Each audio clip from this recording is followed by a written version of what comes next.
All right, let's just get into this because I was just on TikTok scrolling, doing my thing, you know what I mean? And I saw Schlatt arguing with someone over like 1 billion lions versus one of each type of Pokemon. And I was I was kind of confused when watching that because in my mind, like the answer was obvious, you know what I mean? Uh, but I was just like looking at the comments and I was like, wow, this is like a bit more divided than I thought it would be. So I was like, you know what? We got to answer the question. We have to answer the question, at least to the best of my abilities.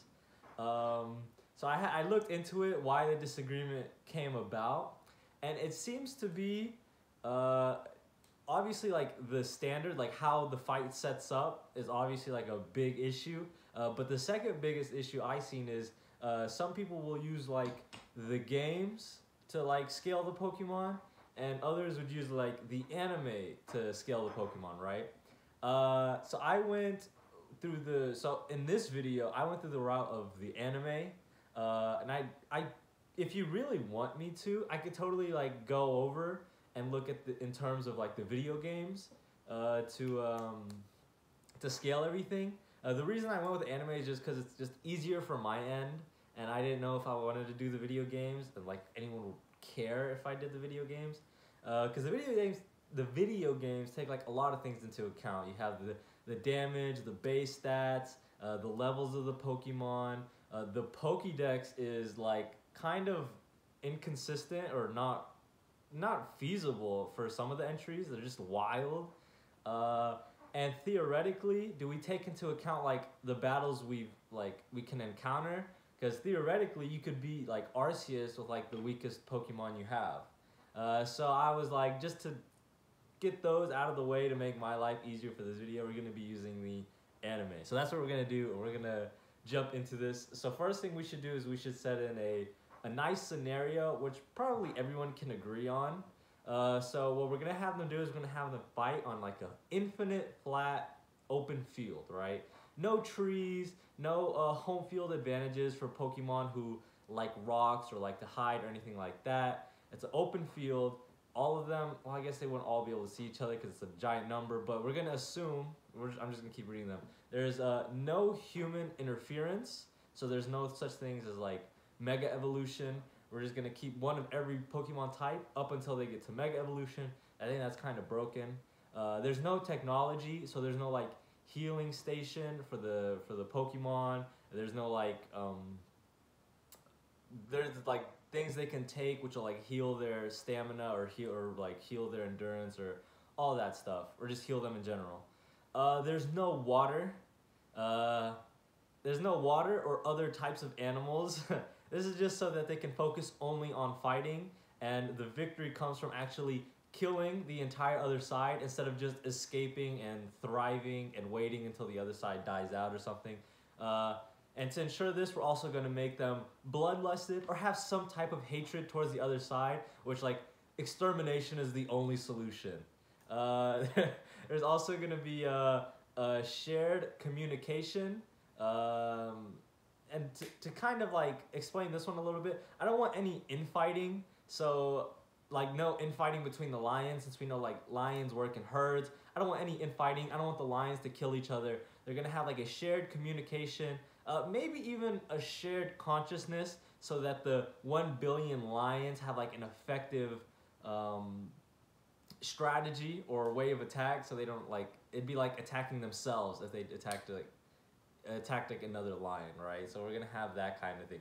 Obviously, the shared consciousness or shared communication is obviously also gonna apply to the Pokemons, since they also do have like quite a big number, and they all need to be able to communicate well. So I think the first thing we should look at is the lions. The lions are much easier to go because we have real life standards and real life averages, so what they use. So we're gonna start with the lions. So let's start with the stats of one individual lion, and then we can scale them upwards to 1 billion lions. So the breed we're going to use is the Panthera Leo. We're going to choose the male and the ages of 5 to 10 years old. The reason we chose this is because this is about the strongest the lion can be. Their strength is usually maximized when they're male and when they're between the prime ages of 5 to 10 years old, as well as Panthera leo just being one of the strongest lion types, like they're already Pokemon. So the size about these, they're about 2.5 meters in length, 1.2 meters in height, or about 250 kilograms. These are all about on average. Their bite strength for a lion, the Panthera leo male 5'10" is about 7 megapascals, or about 1,000 psi. This is like severely maxed. On average, they have about 650, but we're gonna use about the 1,000 psi. All this information is based off of National Geographic, by the way. Oh yeah, and we're gonna use bite strength instead of swipe strength, because while hitting or striking can occur during physical confrontations, it's usually secondary to biting. Lions have strong forelimbs and can deliver powerful swipes with their paws, which may be used to supplement their biting actions. However, biting remains the primary means of offense and defense in lion fights. So their sense of bite is usually their kill or go-to rather than swipes, and their biting is way stronger than their swiping anyways, so we're going to use that as their base attack stat. The running speed, they can run for about 22 meters per second, or that's about 50 miles per hour. And they can do this for about maximum of 200 meters before needing to stop and rest. Their jumping height, they can jump 11 meters horizontally or 4 meters vertically. That's crazy. And their durability, to talk about their durability, I was gonna use a buffalo, but the thing is, it's unlikely one buffalo can like stomp and kill a lion. Usually it takes one rhino to kill a lion though. So we're gonna use the rhinoceros's charge for the base stat of the durability of a lion, which is kind of overkill, but we're gonna give them the benefit of the doubt. Often killed by rhinoceroses, which are 1,360 kilograms. 1,360 kilograms, they can be stomped to death. Sorry, I didn't calculate this. So 1,300 times 9.81, that's about 13,300 newtons of force, which it takes to stomp and kill a lion. So we're gonna use that as their base durability. For strategy, real lions for strategy and fights use teamwork, stalking, ambush, and encirclement. These are all pretty self-explanatory. That's kind of how they hunt. Lions very rarely, they have to catch their predators, and to do that they usually use other lions to set traps and catch them on the way. This could be very helpful, depending on how you look at it, as how they would use that 1 billion lions, perhaps to separate the Pokemons individually, encircle them, and probably overwhelm them. Just something to keep in mind. The average intelligence of a lion, we're just gonna use the average intelligence of a lion. They're not superhuman. They're not like really smart. They're not human level. They're not creating catapults or recreating human civilization to create like nukes or anything like that. No, they're just an average lion's intelligence. So now there's two ways we can look at this.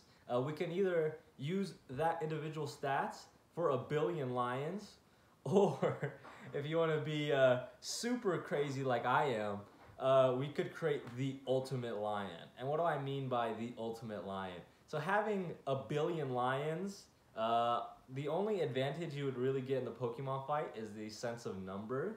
But if you had one lion with the stats 1 billion times that of a ordinary lion, then it would just be much more effective in what it could do. And I brought up this example as a way to show that. So one lion with 1 billion lions is more efficient than having 1 billion individual lions. Due to a single coordinated attack, instead of a minuscule fraction of a total potential at any given time. An example we're going to use is a Steelix. Assuming a Steelix is made out of structural steel, since it has Steelix in the name, we're going to use that. And structural steel has a compressive strength of 25,000 psi, or about 170 megapascals. which no matter how many lions bite, if not concentrated at a specific area, so if each individual lion has a surface area of their bite, no two lions could take up the same bite area since they're individual, which means spread out throughout the whole body of the Steelix is only 7 megapascals, which can never break through. But if you were to take a certain amount of lions, concentrate their bite into like a single lion bite, and then exceed 170 megapascals, then you'd be able to break through and damage the Steelix. So this is kind of what we're doing. In this case, we're going to use both the 1 billion individual lions and the ultimate lion. I don't think it'll make that much of a difference regardless of what we use, but just to give the benefit of the doubt, we're going to use both. And in order to use both, we need to calculate the stats of the ultimate lion.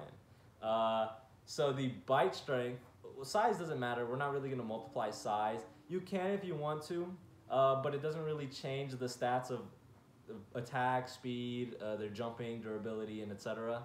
It just makes them bigger, and size doesn't really matter in terms of this fight, and we'll get to why later.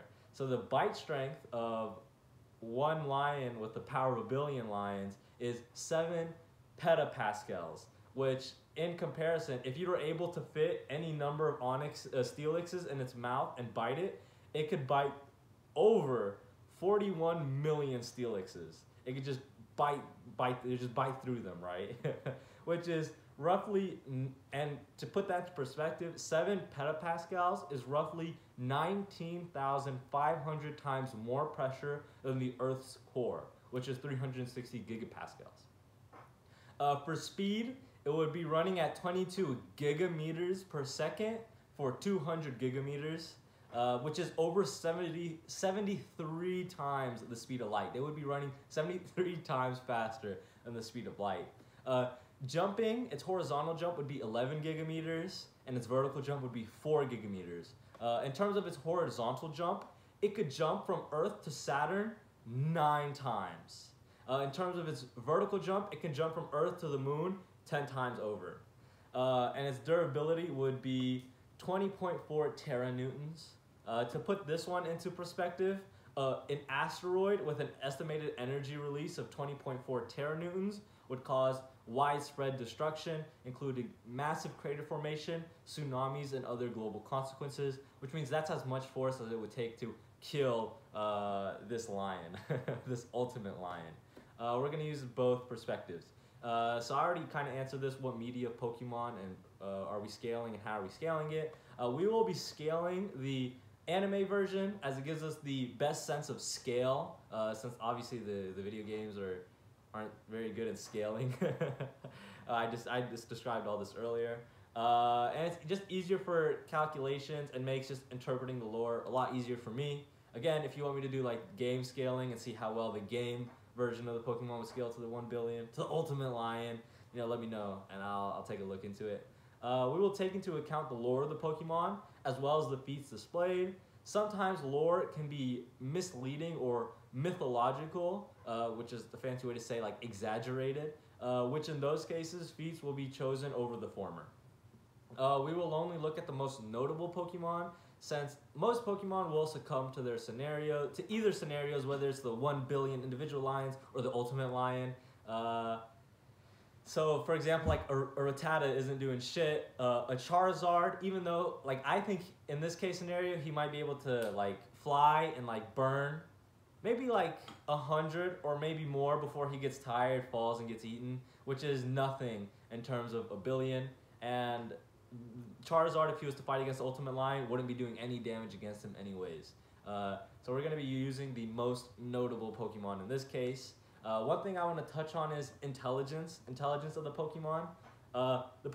Some of the Pokemon, not all of them, but some of them, specifically the Psychic types, are very intelligent and highly strategic. An example of this would be Alakazam, which for this case, intelligence isn't actually that important, since 1 billion is kind of a numbers game. You just kind of have to plug and chug. And the Ultimate Lion, most of them are too weak to deal with them anyways, but I just want to touch on intelligence anyways. Alakazam is a Psychic type Pokemon, and within all forms of its media, even in the games, it is said to be like one of, if not the smartest Pokemon. I believe it has its IQ about 5,000, which is much smarter than any human. In the games, it doesn't state this, however. In the games, it does corroborate that it can remember everything they have experienced since hatching as an Abra. With its high intelligence and superior memory, its ability to analyze and form a strategy for the fight at hand, as well as its interconnected communication or shared consciousness for this fight, as said at the beginning of the video, could lead to spread a plan throughout the entire team. Alakazam is obviously not the only Pokemon who can do this with high strategic intelligence or strategic prowess. Other examples are like Mewtwo and Metagross, just to name a couple more. But let's get into the real heavy hitters, people who can give the ultimate lion a run for its money. Mewtwo, a legendary type Pokemon, is about 2 meters tall, weighing 122 kilograms. Its attack power, while weaker than Deoxys, he is still relative to Deoxys. And Deoxys was able to telekinetically control a Grand Meteor Delta, putting him on around planet level when you scale the size of the Grand Meteor. His speed, he was also able to keep up with Deoxys. Deoxys was able to fly from the edge of the galaxy to the Earth in only 10 days, making him faster than light. Durability, he was able to swap hands with Deoxys, who had an attack power of planet level, so he's able to take a planet level of attack. And for his range, obviously all these Pokemons have like an attack range, so they have like their reaching, like how far their arms can reach, which is considered a melee range. But Mewtwo has shown psychic abilities and projectile abilities that have been able to reach all over the world. And some of these, oh my god, he has so many abilities. He has so many. But just to name a few, he has psychic powers, telepathy, telekinesis, memory manipulation. He has flight, energy manipulation, absorption, regeneration, and just like so much more. We're just going to stop there because he just has so many. Mewtwo, out of all the other Pokemon, so like Onix, Steelix, Charizard, aren't really doing anything to the Ultimate Lions, nor are they really doing anything to the 1 billion Lions. Well, maybe except for the Steelix, since they wouldn't be able to damage since the 1 billion individual Lions wouldn't be able to damage him. Even if they all stood on top of him to create enough pressure, it would kill the Lions under them as well. But we're just gonna, he's probably the most I could do before we get into any of the heavy hitters. The next heavy hitter is Zygarde. I think that's how you pronounce his name. In this case, the complete form Zygarde. He's a legendary type Pokemon. He's about 4.5 meters tall, 610 kilograms. So he was actually shown to be fighting Ultra Necromoza. And he was shown to actually be weaker than Ultra Necromoza. So he is slightly underperforming Ultra Necromoza in like almost every way. But he was still able to fight and even knock him down. Ultra Necromoza having the power to light up a universe-sized Ultra Space. So this makes Zygarde relative, but just a low ball since we know he's weaker. Just an extremely low ball. Let's make him about Galaxy level in power. Speed is comparable to Lunala, who traveled 4,108 light years in 2 minutes, making him 1 billion times faster than the speed of light, which Zygarde managed to compare to. And his durability was relativistic to Necromoza, who was able to light up infinite space. He was, assuming he was striked with only like a fraction of that power, since he was weaker, we can lowball him to make his durability Galaxy level as well. His range, his melee attacks are obvious within reaching distance, but he has been shown many projectiles which reach up to kilometers, if not planet levels of distance. His abilities include the generic flight, energy manipulation, absorption, paralysis, and just so much other more. Which Zygarde, as we can see, his stats related to even the Ultimate Lion is kind of, he's faster, he's stronger, he can take more. But just for those of you who aren't convinced that Zygarde would be enough to take down 1 billion lions or the Ultimate Lion, let's move on to the next three, which are labeled as the Creation Trio. And the Creation Trio, it's leagues above Zygarde. So legendary type Pokemon, Giratina. It's 4.3 meters, 750 kilograms, and predates reality and age. Its attack is multiversal as it helped in the creation of the universe. Its speed at minimum is faster than light, but since he can travel between a higher plane of existence, his speed may be infinite.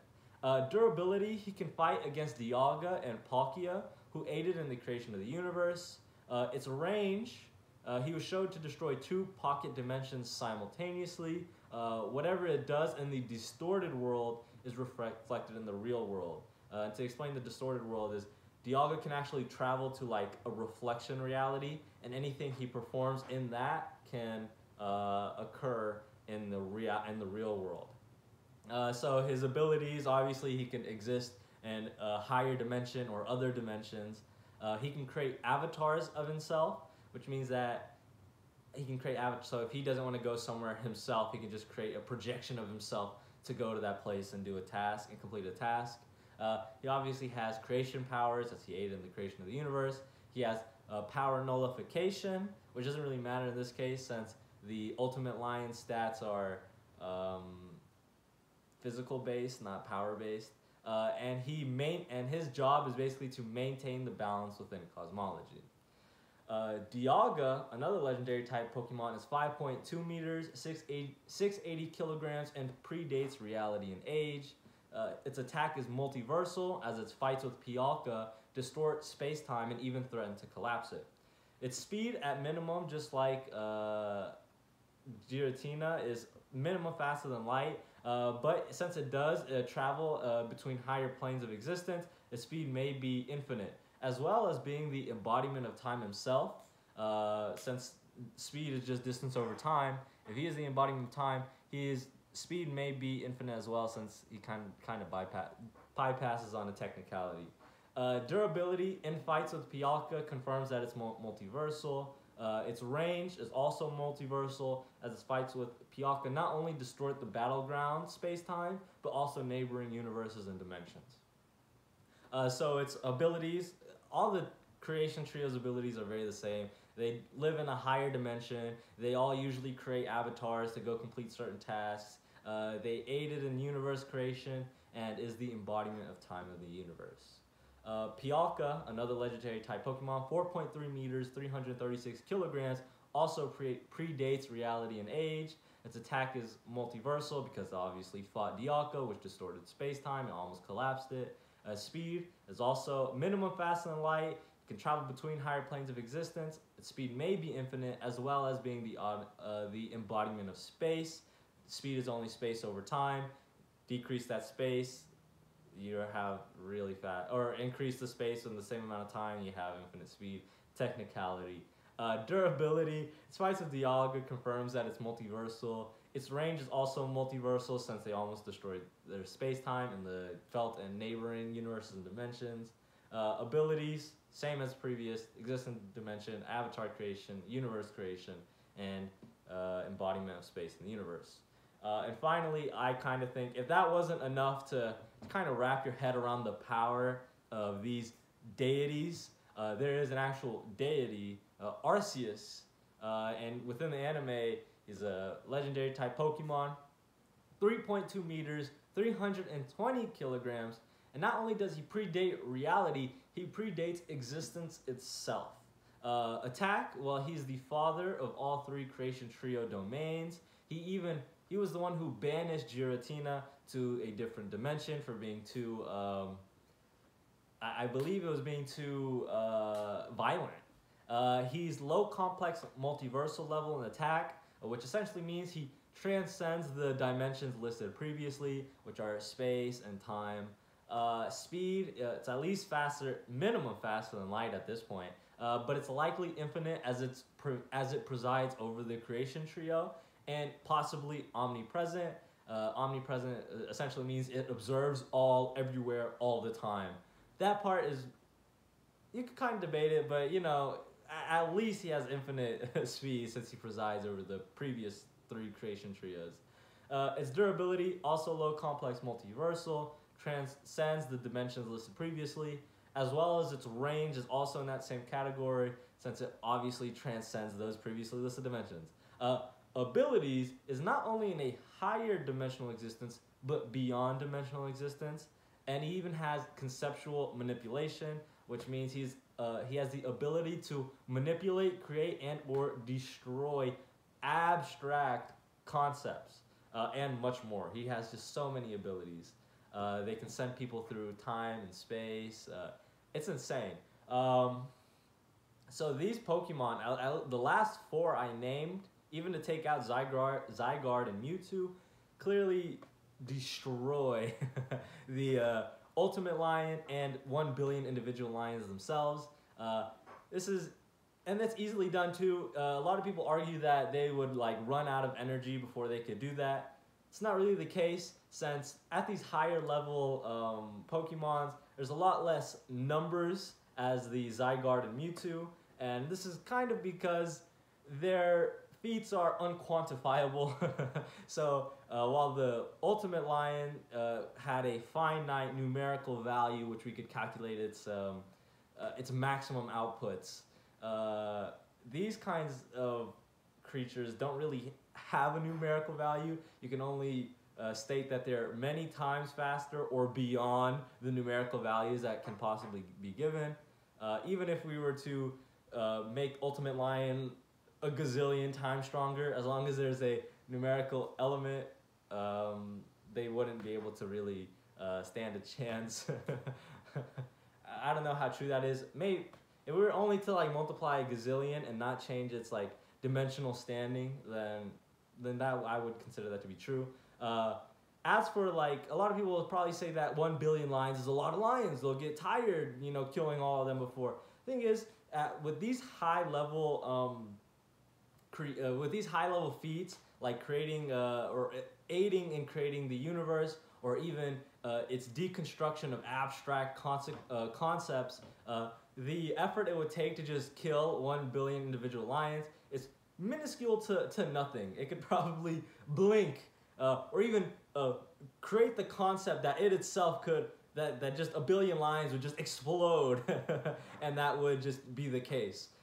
This is just a really one-sided mollywop of a fight, at least in terms of the anime. That's kind of all I have to say. That's kind of the scaling I've done, or things I found online. If you want me to look over the game stats, it would be a lot more thinking than I did with this one. But I kind of enjoyed it though. I just think Pokemon would just destroy 1 billion lions like it's nothing, especially the last four I named. In terms of the anime, if you disagree, let me know. If you want me to do a scaling for the game version, also let me know.